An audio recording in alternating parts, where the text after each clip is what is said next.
So hi there and welcome to Red Corner Boxing. You are with Jam and Mr. Neutral, and we have a very special guest all the way from Texas. We've got the ring announcer MC, Mr. Lupe Contreras. How are you, Lupe, today, sir? I'm doing good, gentlemen. Thank you for having me back.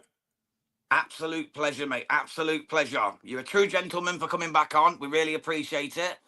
We'll start off. I know I've asked you this before, but we've got a whole new crowd to appease this time. So let's just start with the basic one. What got you into combat sports as a youngster? I know you was into Muay Thai and such like when you first got to Texas. What made your love of combat sports grow, Lupe? As I think we've mentioned to one another before, I was a fan first and foremost of the sport. And like most guys, when you're watching it for so long, there's a little bit inside of you that says, "Do I have what it takes to actually give this a shot?" So, as you mentioned, I went into a Muay Thai gym. About 6 months after practicing Muay Thai, I took a couple of fights. I won all the fights, barely, as they say. One of those where it could have been a split decision or it could have gone either way. And so I always had a great love for the sport, a great love for the culture of fighting. And that's what got me into the sport. And as I've mentioned to you before, being a part of the Mexican culture, it happens to be one of the things that we do well. We fight well. So, boxing with all the numerous heroes we've had throughout the years, it's just ingrained in the culture, and you can't help but be a part of it and follow it. Fantastic. So are you happy with the career you chose in the end, being a ring announcer MC, or would you like to have gone further in the program? That's wonderful stuff. Well, it's one of those things where I almost feel like the career chose me rather than me choosing the career. I was kind of fell into it by accident.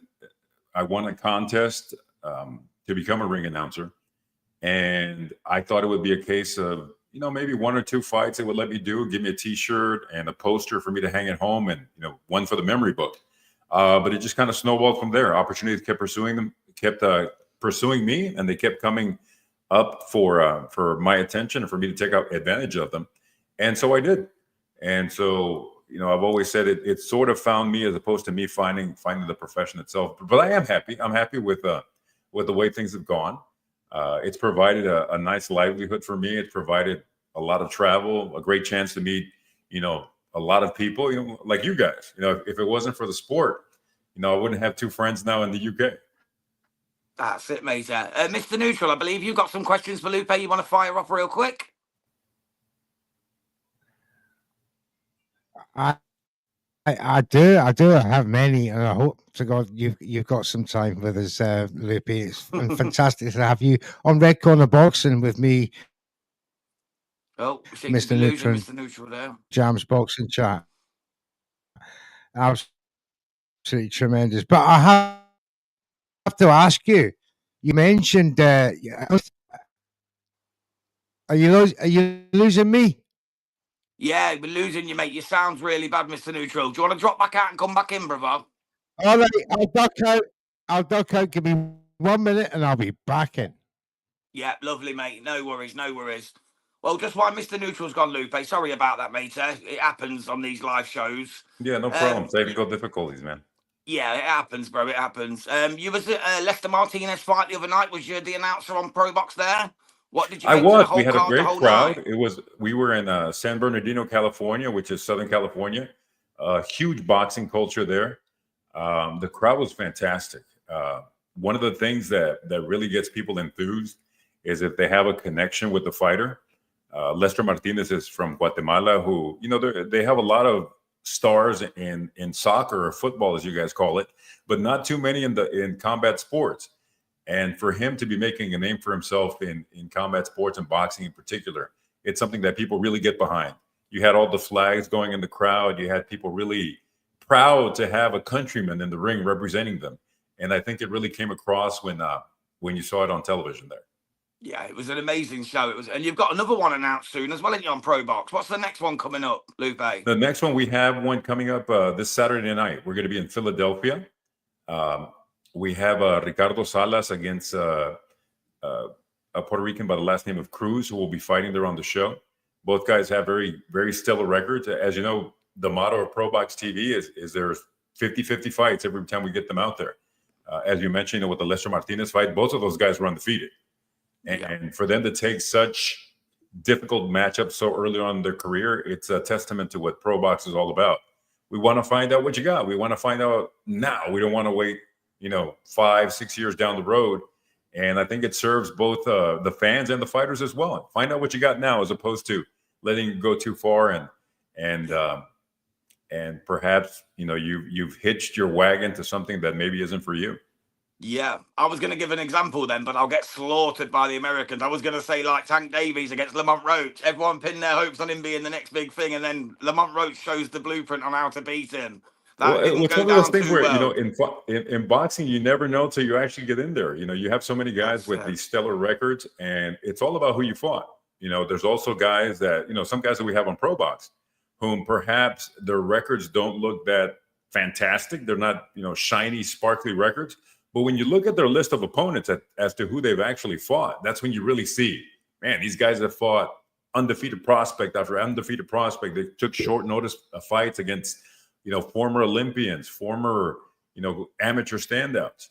And it's really not about your record. It's really about who you fought, And even if you're undefeated and you haven't really been tested, or you haven't been put, against that young, hungry guy, as we mentioned, a guy like Lamont Roach, a guy who was a world champion, but to some extent, he's also been slightly disrespected a little bit. And when you've been slightly Jamel Herring loss, like people that, seem to call him on that. The Jamel Herring loss. Jamel Herring was a world champion himself, Getting slated for losing to a world champion like Jamel Herring is embarrassing, in my opinion. He was a very, very accomplished fighter.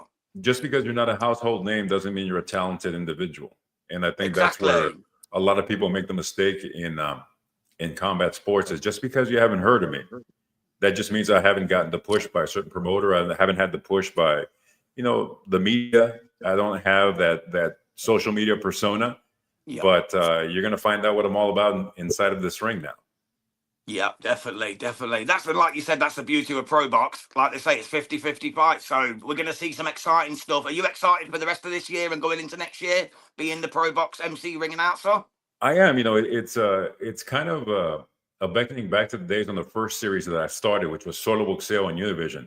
We had so many world champions come through there, guys that were not household names there, or then I should say, but eventually did. We had Miguel Cotto, Antonio Margarito, Sergio Martinez, Ivan Calderon, so many guys that you can just name, Bam Bam Rodriguez, Victor Ortiz, Kelly Pavlik. There was one show we had actually here in Houston where I live. We had 5 future world champions on that show, and some were on the undercard. One guy was in the main event, and I get that feeling when I do Pro Box, is that we have so many fighters whom you may not know who they are now, but make sure you make a note of it, because you will know in the future. Yeah, you're going to know down the line. And that's the thing, Lupe, isn't it? Just down the line, these guys are going to be good because they're in 50-50 fights now. Whereas when they're just having walkovers, there's nothing to gain from that, really. Yeah, you get to knock a man out and look great in front of your fans, but it doesn't really educate you in the sport of boxing. When they're having these tough fights on Pro Box, these men mean business and they want to further their career in the best possible way, win, lose, or draw. And that's what Pro Box deliver, I've seen. Yeah, and you're catching them when they're still young and hungry. As I believe the quote gets attributed to Marvin Hagler. The Haglers, when you wake up in satin sheets, it's hard to get up and do that 5 a.m. road work. These guys haven't quite gotten to that stage yet. They're getting a little notoriety, but they still have not made those major paydays. They have not, they don't have that life-changing, or that FU money, as they call it. They don't have that yet. So they still have the hunger. They still have that interest to get to the next level. And by having a win over another notable young talent on Pro Box TV, it definitely puts you in the position to get there. Yeah, 100%. Mr. Neutral's back with us. Is all your sound working correctly now, sir? I hope so. Yeah, you sound perfect, mate. So crack on with the question to Mr. Contreras, and we'll go from there. You've gone on so far. Right, I'm gonna have to take you back to the start, Lupe. Do forgive me. As I said, there's 65,000 people, 50 feet away from me. Don't be surprised if I'm in and out. But let's go. You started off your career in radio. Would that? You must have had an upbringing in journalism, as a writer or something like that. Was that how you got to the X Factor stage? Yes, it was. I did not have a background in journalism. At the time I got my job in radio, I was barely entering broadcasting school. I was 19 years old, and I was a kid full of confidence, maybe overconfidence. And I said, no, I don't need school. I can go down and get me a job in radio. And that's exactly what I did. And once I got there, for the first few weeks, I'm like, man, I'm going to be the next big thing in radio. Everybody's going to love me. And it didn't work out that way. It just kind of became a bit redundant. You were kind of dragging your feet in radio. And radio is a tough business. It's a 24-hour business. So even though you're in radio, you may be on at 12 a.m. to 6 a.m. in the morning when nobody's listening, or the guy doing the overnight security shift is the only guy paying attention to you. So it can get a bit difficult. It's also a good place to cut your teeth in broadcasting. As you mentioned, what did help me there was eventually I moved on. I was doing live events. I would be presenting people at concerts. I would be presenting people at bars and rowdy environments. And if you've ever been in front of a boxing crowd, the boxing crowd is very rowdy and very rambunctious. So it did prepare me for that. It let me know that when you're the ring announcer, you're the guy who's in charge. You don't allow the audience to guide you. You guide the audience. It's a lot that like was being going a to be lion my tamer. next. You crack the That whip was and going to you be get going. my next question. Do you have an eternal dance with the crowd when you're doing your MC? That your job is to stimulate the children of I can imagine is to get them all excited when you come out with your moniker as you MCs do. Is it that nervous battle before when you're doing your job? Is it a bag of nerves? It does get you a little bit nervous in the sense that you are leading the crowd, but it's up to the crowd as to whether they want to participate or not. Sometimes they might be distracted. Sometimes there's something else going on in the audience. But I've always compared it to, and I don't mean it in an insulting way, but it's like talking to children or talking to a pet. If you become enthusiastic, they become enthusiastic as well. And they feed off that energy. And you can do it by just simply, the intonation of your voice. If, it's like if you go somewhere and you go, hey guys, there's a fire down the hall, people are going to be very apathetic about getting up. But if you run into the room and you start yelling, fire, fire, people react. And that's exactly what you have to do in the ring. They're going to feed off of you and you're leading the way. And as I've mentioned to people before, when someone goes to a public event like that, they're looking for an excuse to get excited. And it's your job to give them that excuse. Yeah, absolutely. Is there a subtle difference in the crowd atmosphere between MMA and a boxing crowd? Is there one that you feel, oh, this is electric in here that you don't usually get in the other discipline?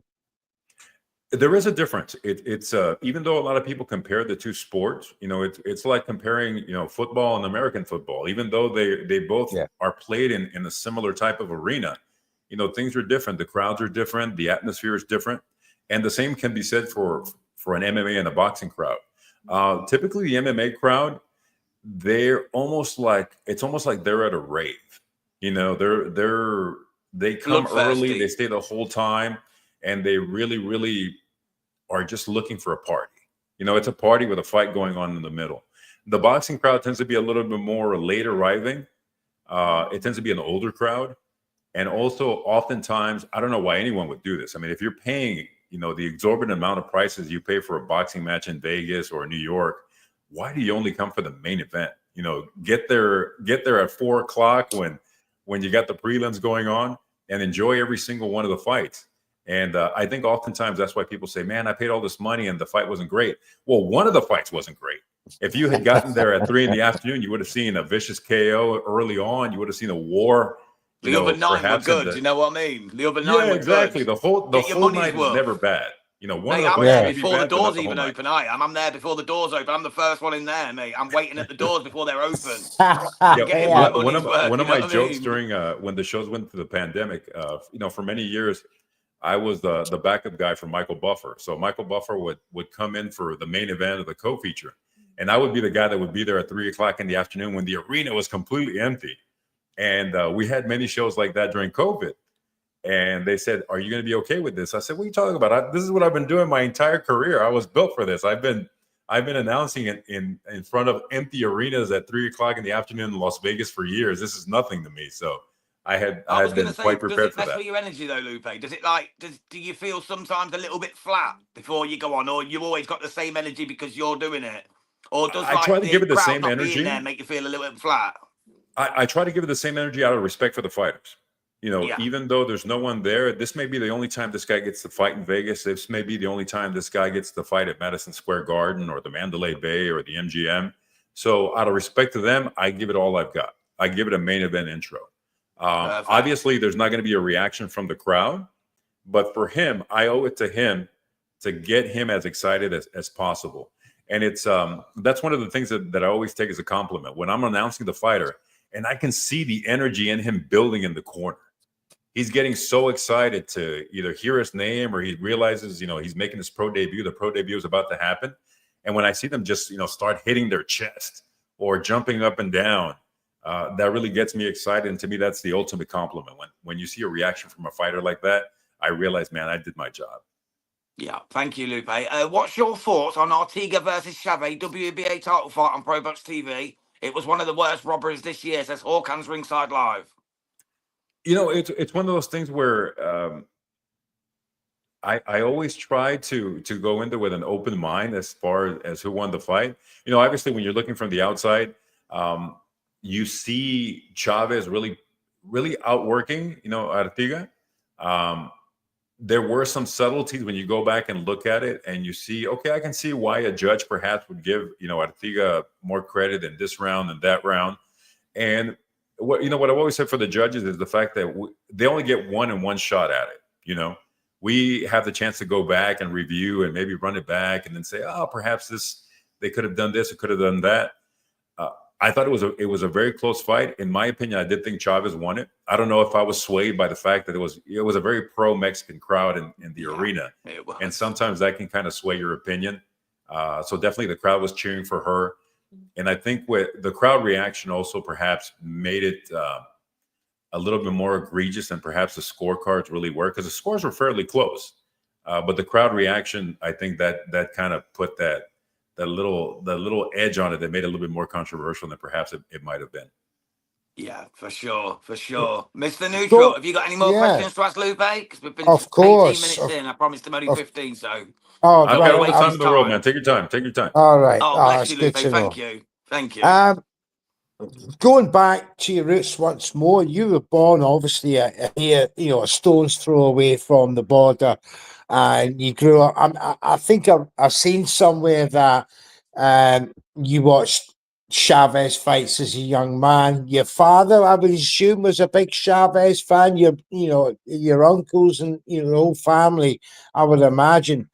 And I want to go down that sentimental route where you mentioned you done 2 of his last fights, so towards the end of his career. Just how proud was you for your father and your family and all of Mexico, doing that show? It was one of those moments where you would never imagine yourself in that position. Obviously the heyday of Chavez was in the late 80s, early 90s. At that time, I was a teenager going into my 20s. Never did I imagine I'd be ever sharing a ring with such a legendary figure. And as you mentioned, he, along with guys like Canelo my dad was a fight fan, but he wasn't a hardcore fight fan. But those guys transcended the sport. They became cultural icons. They became examples of what you can do if you set your mind to it. Even though the odds are against you, you can go to the U.S., you can go across the world, and you can be triumphant. And in the Mexican culture, you attach yourself to those types of figures. They give you hope. They give you inspiration. They let you know that pretty much anything is possible.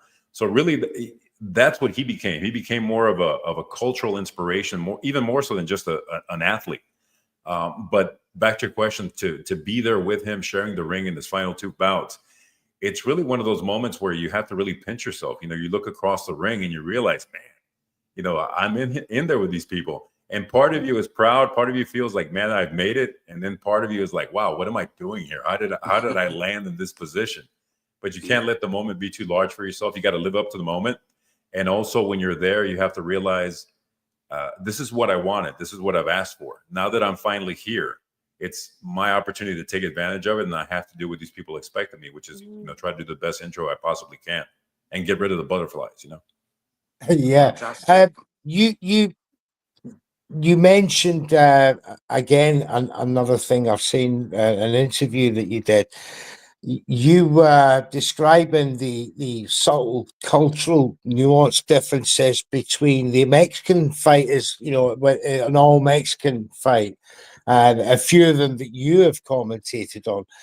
Being bilingual has opened up possibly more avenues for you than being just say an English speaking MC on its own. But how special is it to do the Mexican cards, and just give us a hint of the differences between an all Mexican affair that you've watched and an all US affair? It's definitely the key factor that put me in the position to actually become a ring announcer. When I won that contest, it was a network by the name of Univision, or Univision, as we call it here, where they wanted a bilingual announcer. They wanted someone who would do just as good a job in Spanish as they would in English. Obviously, we were catering to a Spanish-speaking audience on television, but most of our shows were based in the U.S. We were doing shows in small towns that you guys probably have never heard of in the U.K., like Concho, Oklahoma, and Laughlin, Nevada. These little bitty places that you'd have a hard time finding on the map. But that was the key. They wanted someone who could flow back and forth between English and Spanish. And as I've mentioned to other people, that's one of those talents that you have just growing up. You talk to grandma in Spanish and you switch over to English to speak with your brother, and you don't appreciate it up until someone points it out to you that's a helpful skill. But doing some of the shows in Mexico, the thing about the shows in Mexico, it's a very different audience as well. When you go there, you see grandmas, you see little kids. It's a wider demographic than it is in the U.S. Affair, isn't it? It's a family affair. In the U.S., typically you see mostly men. You may see some women, but they kind of got dragged to the event, because they're like, okay, well, this week we're going to the boxing match, but next week you're going to go see, a Mariah Carey concert with me. It's kind of like they do that trade-off. Yeah, but yeah, so it's very different. It's more intense on some of these Mexico shows. And as I mentioned, it's more of a family affair. It's more of a carnival atmosphere. Everybody is having a good time. They all typically have a personal connection with a lot of the fighters. And in the U.S., typically, as I mentioned before, people are there to see the stars. They don't go to the undercard. They don't go to some of the prelims. They want to see the main event, and that's all they really have interest in. But in some of these, Latin American cards, some of these Mexico cards, people are there from the very beginning because their cousin is fighting, their neighbor is fighting, Juan from down the street, whom they sort of know, but now they know he's a fighter. He's starting to make a name for himself, and they want to attach themselves to the bandwagon. They show up as well. So there is a different atmosphere, but each has its pros, each has its cons, and but it's always a good time at the end of the night. Talking of pros and cons, the sacrifice that you make. You talk of family.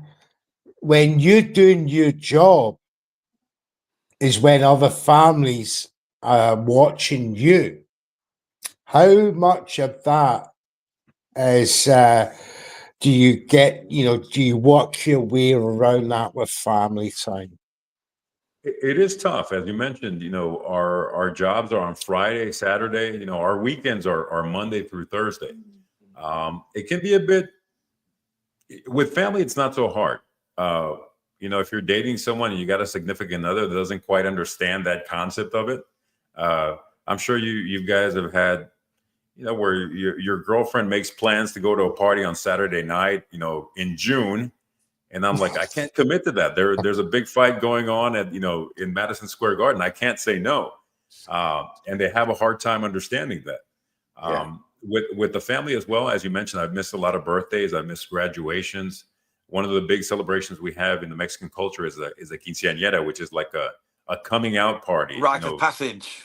Yeah, rite of passage. I had to miss my niece's quinceañera because I had an event going on. And it's one of these businesses too where where when they call you, you don't say no. They need to depend on the fact that you're going to be available. You're going to put the promotion first. You're going to put the event first. And like I said, unless you have someone very understanding, someone who met you after you were already involved in this business, it can be tough for them to understand some of the things that happen. They're like, well, why can't you call in sick? And like, there's no such thing as calling in sick. There's no sick. You're not such getting thing booked as again by Top Rank or Pro Box, are you? sure. Let's be truthful. Or keep in mind, it's a very competitive business as well, where there's 10, 20, 30 guys just waiting to take a shot waiting at for this you to position. mess up to take your place. Oh, of course. Yeah. There is a hierarchy I can see in boxing MC league. You're up there, right up there. You're one of the most record. Lupe. That's where it's at the minute. Thomas Triber, probably another big one right now. Big Mo, he's getting there. But you've been established for time. And you mentioned the competition is hot, and you've got to be on the top of your game 365 days of the year. I mean, it's just mind blowing to think that you have to be Johnny on the ball, and that phone could ring any time, and the next big, it's like you keep an eye on the phone all the time. You don't really keep an eye on the phone, but one part of my morning routine is I go to the boxing websites and I see what's coming up. I see what may be happening. This promoter's planning an event this week. You check to see if your schedule is open. As you mentioned, I've been in it long enough to where I really don't have to solicit events. Usually promoters know how to get in touch with you, and if they want you, they'll call you. There's really no need for you to reach out to them. But as you mentioned, there is a lot of competition. There is a hierarchy. You've got guys like Buffer and Lennon who have been at the top for so long that it's hard to complain about being a second or playing second fiddle to them. It's a lot like, I don't think the guy that sat behind Messi on the bench had any room to complain. You know what I mean? It's like, it's Messi ahead of you. How do you compete with that? How do you compete against Ronaldo? How do you compete against that type of guy? Where you understand why people are so enamored with them, why they appreciate their talent so much. But as I've told people before, it just becomes a matter of, people have always asked me, how do announcers get selected? And it's basically a very simple formula. The first formula is if you have a relationship with the promoter. The promoter knows who you are. They know your work. They know they can depend on you. Secondly comes availability. Are you simply available for that particular night? And then the third and probably the most crucial one is budget. Do they have the budget to, fly you out there to the UK, or would they rather just have a guy drive in, or there's so many factors that are involved. But basically it just comes down to budgets and relationships. Someone that they work with for many years, the promoter feels comfortable with them. And it's one of those things that when you're on the inside looking out, it's fantastic. When you're on the outside looking in, that's when it can be tough. It's one of those things where you're like, man, when are these guys gonna give up that spot? But it's a fantastic job. I mean, who wouldn't want to keep it for the rest of their lives and hold on to it, tightly with both hands until someone yanks it away from you? Definitely, I mean, it's only a matter of time, obviously, due to longevity of your competition being in the game, that, the bilingual, the full package, as it were, Mr. Lupe Contreras from, a very long time ago in dual combat sports as well. We want to thank you for your time once again. And you just opened my eyes a wee bit there tonight, Lupe, because there's been a few things I've been wondering about with the old MCs, and you've answered a few questions. So we give you our thanks to the chat as well for all the people who left messages. Please like and subscribe if you've not already. My name's Mr. Neutral. That's Jams. And that is Mr. Lupe Contreras. See you out, Jams. Yep. Also, before we go, guys, Lupe's got a new podcast out. It's called Punchy Show. You can find it on Spotify, Apple, and all your download podcasted services. Lupe, do you want to just give us a quick rundown on what that's about, matey? Yeah, we've decided to jump into the podcast game. It's something that we've been debating for quite a long time, and now it's almost like a rite of passage for anyone that's in broadcasting in any regard. You got to, if you don't have a podcast, it's almost like not having a cell phone these days, you know. And I'm Your right working along arm's with missing. yeah, I'm working along with Raul Marquez, who he is a 1992 U.S. Olympian, a former IBF super welterweight world champion. He was also one of the lead broadcasters on Showbox, the Next Generation, as well as Showtime Championship Boxing. And it's a boxing podcast, but boxing is really just the lure. It's more of a lifestyle podcast. We want to have a good time with it. We're not taking ourselves too seriously. If you've seen some of our promos, you know, we're obviously, you know, doing it tongue in cheek, and, you know, we want to have fun with it. We want to give people information, but mostly we want to entertain. And it's one of those things where, you know, part of the reason I show up on your podcast is unshaven with, you know, in a white t-shirt, because people usually see me in the tuxedo, and they get these impressions of what you must be like. They think you're all prim and proper, but you're a real person like anybody else. And so this is an opportunity to show people the other side of, you know, Lupe Contreras, as well as Raul Marquez, with discussing some of our experiences in boxing, some of our experiences, you know, dealing with the highs and lows of the sport. And we want to package it in a fun way. And as you mentioned, it's on all the social media networks. It's on YouTube. And we will be debuting the full show soon. Right now, we just have some funny promos, as well as we got an Instagram live coming up next Thursday, where we're going to answer some questions and just kind of give people an idea as to what the theme is like, what to expect.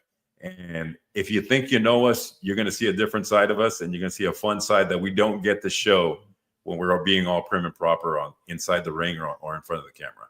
Fantastic. Please send me that link for that live stream on Instagram, Lupe, and I'll definitely make sure I get some people there. I've also shared it on my X, so you've got a couple of subscribers already. We'll get some more later on. Let's get behind Lupe. Absolutely.